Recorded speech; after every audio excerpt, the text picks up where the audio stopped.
Hello दोस्तों, welcome to my channel आशा की नई किरण में। दोस्तों, मैं आपका दोस्त प्रदीप कुमार मिश्रा फिर आपके लिए एक अच्छी सी कहानी लेकर आया हूँ। दोस्तों, आज की जो हमारी कहानी है वो एक राजा की है कि एक राजा जो है कई बार लड़ाई हारता है और फिर वो अचानक जीत जाता है। दोस्तों, आप लोगों को अगर ये कहानी ना पता हो, मेरे इस वीडियो को ज़रूर देखिए।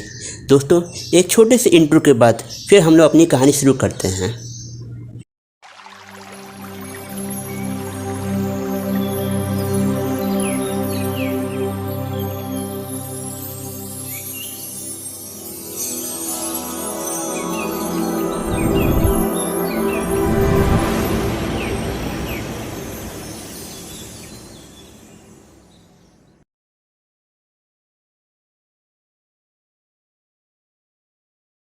दोस्तों, यह कहानी कुछ ऐसे शुरू होती है कि एक राजा था और उसका राज्य काफ़ी समृद्धिशाली था। वो बहुत शक्तिशाली था, लेकिन क्या हुआ कि उसके पड़ोसी राज्य ने उस पर जो है आक्रमण कर दिया और वो जो है नदी के उस पार रहता था। तो हर बार जो है वो नाव से अपनी सेना को उधर भेजता था और उसके सैनिक लड़ते थे और वो लड़ाई जब हार जाते थे तो उन्होंने नाव पर बैठ कर वापस आ जाते थे। ऐसे ऐसे वो राजा जो है कम से कम 4 बार हारा और जब वो हार गया तो राजा अपनी सभा बैठाया और सेनापति सब उसमें बैठे हुए थे और उसने जो है अपने मंत्रियों से पूछा कि मैं सामने वाले राज्य से जो है ज़्यादा शक्तिशाली हूँ, सबसे ज़्यादा समृद्धिशाली हूँ, लेकिन मैं क्यों लड़ाई हार जाता हूँ। सब लोगों ने विचार किया, लेकिन किसी के दिमाग में कुछ नहीं हुआ। कहें हम लोग खर्चा करके जो है नाव पे बैठ के सेना को भेजते हैं और फिर उसी नाव पे वो सैनिक जो हैं बैठ के वापस आते हैं और हमें हारने की सूचना देते हैं। तब राजा को एक उपाय सूझा और उसने कहा, ठीक है, अब की बार हम थोड़ी सी बड़ी सेना भेजेंगे और सेना जब नदी पार कर लेगी वहाँ जितने भी नाव हैं सब वापस आ जाएंगे।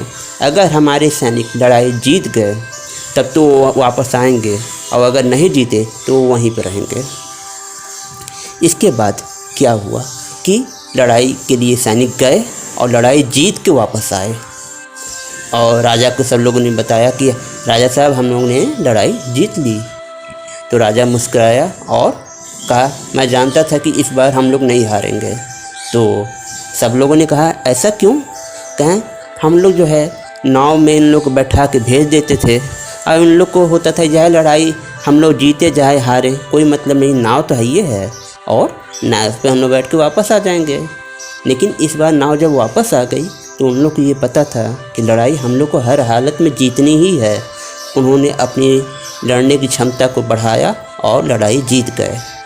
दोस्तों, जब तक हम लोग इधर उधर की बातें सोचते रहेंगे तब तक हम लोग अपने कार्य को, अपने लक्ष्य को पूरा नहीं कर सकते।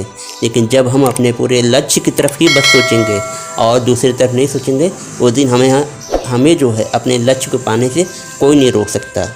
दोस्तों, इस तरीके से ये कहानी तो ही समाप्त हो जाती है।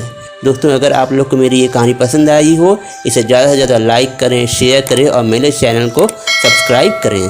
बेल आइकन को जरूर दबाइएगा, नहीं तो मेरे आने वाली कहानियों की नोटिफिकेशन आप लोग को नहीं मिलेंगी। दोस्तों, अब आप लोग खुश रहिए, सदा मुस्कुराते रहिए, अगली कहानी का इंतज़ार करिए। मुझे इजाज़त दीजिए। नमस्कार।